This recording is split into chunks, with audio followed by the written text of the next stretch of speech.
Guys, so in this video, I'm gonna go over the 4 most common objections that you are gonna come across in sales. Now, before I go over these objections, the first thing is that most of the time, you gotta understand why you got the objection. Why is the customer now at the end coming up with an objection? Most of the time, you need to go to the beginning of the sale. See, objections are overcome throughout the sale, not at the end. If you try to do it at the end, you better be really good. You better know exactly what to say, and you better get the customer saying yes, and you better be asking them the right questions. But you know what? If you do a good job, you'll find out the customer's objections at the very beginning and slowly start overcoming those objections throughout the sale. Most of the time, why a customer gives you an objection at the end of the sale is because you haven't built enough value. Let me ask you a question. If you had a certain amount of money that you had to spend, and you're buying a product and you see killer value in it, it's such a good deal, it has such good reliability, such good reviews, that you think it's a freaking steal, would you say I need to think about it? Would you say I need to go talk to my wife? Would you say any of these objections that I have written here? Would you say the price is too high? No, you wouldn't. You wouldn't have any of these objections. Okay? So first of all, how do you stop the customer from giving you an objection? Number one, at the very beginning, you need to build value. Okay? How do you build value? If you're selling a car, make sure first of all, you talk about your company. What are the benefits of the customer buying from your company? Okay? Build value. Have you done a tour of the building? Have you showed them the service department? Have you introduced them to your managers? When I was a sales guy, I would make sure every single customer met my manager. Okay? Because that increased the value of the dealership. That made the client feel special. Now, second thing is, have you done a killer walk around on the car? Have you taken the customer and showed them all the features? Have you have them sit inside, turned on the heated seats, showed them the ventilated seats, showed them how the adaptive cruise control works? Have you shown them all the features on the steering wheel? Have you shown them the heads-up display? Have you sat them in the back? Customers got to feel the car. When they feel the car, they feel more attached to the car. Most salespeople, they do the shittiest walk around that you've ever seen.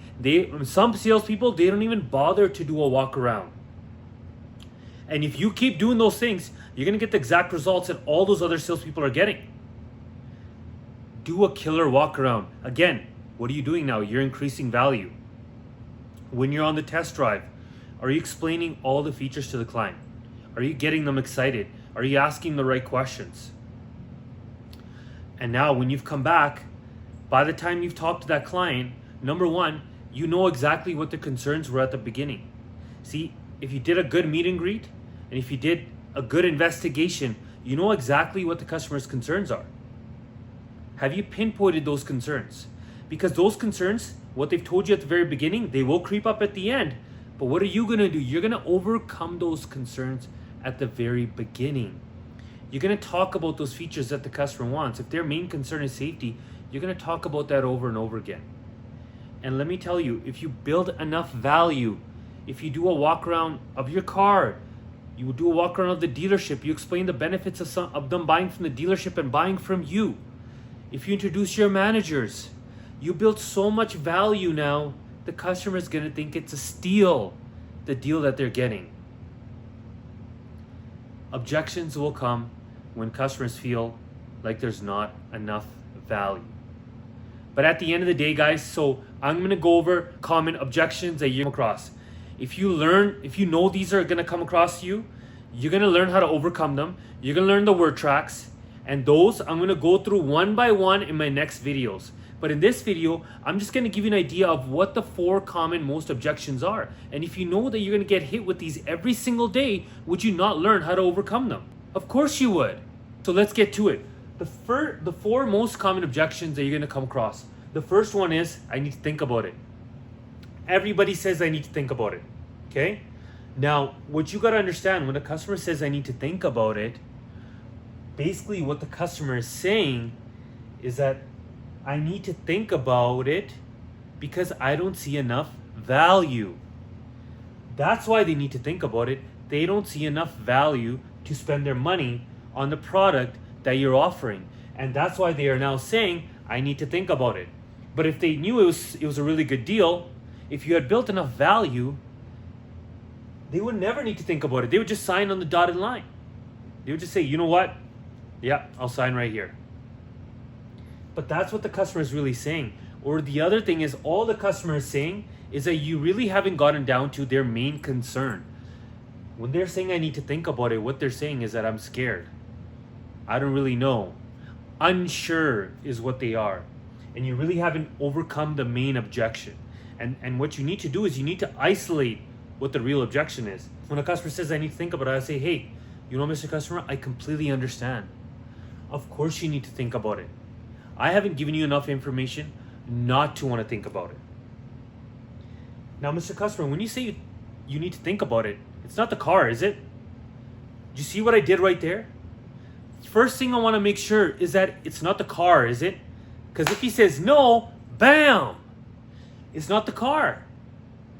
He loves the car. He just said the car is not what he needs to think about. Okay? What you've done now, you're isolating the issue. Okay? It's not the car now. Now you can focus. But if the guy says it is the car, you screwed up from the very beginning. The guy was on the wrong car. You had him on the wrong product. He does not see value in it.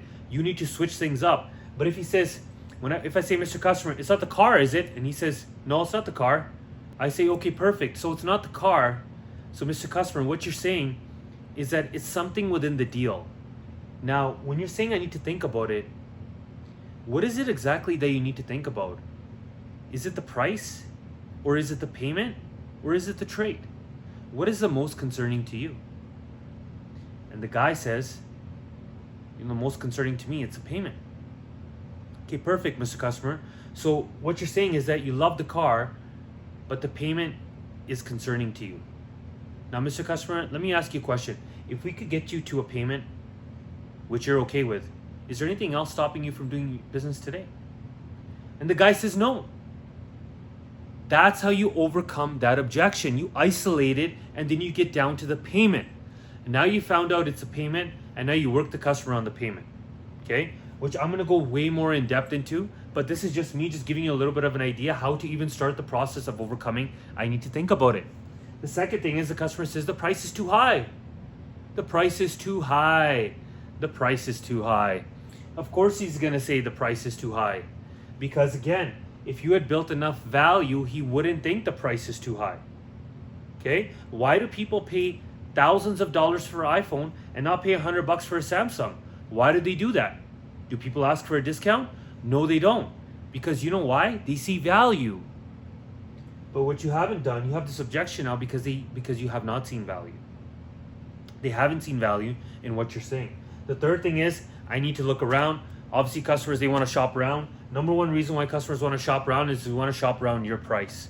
Okay? And again, I'm not going to keep sounding like a broken record here, but it's because at the beginning, you didn't do the right steps. You didn't build enough value. And the fourth thing is I need to speak with my wife. This is another cop-out because they just want to get out of that dealership because they don't trust you, or they don't like you, or they didn't see enough value. If a customer trusts you and they like you and they saw value, they wouldn't need to speak to their wife. Because when you're looking at buying something that's very expensive, most of the time you do have some type of conversation with your spouse about it. Most of the time you can just call your wife. Most of the time. But most of the time people, why they will say this, because they just want to get the hell out of there. They don't trust you, they don't like you, and you did not build enough value. Guys, these 4 objections here, I just gave you a little taste.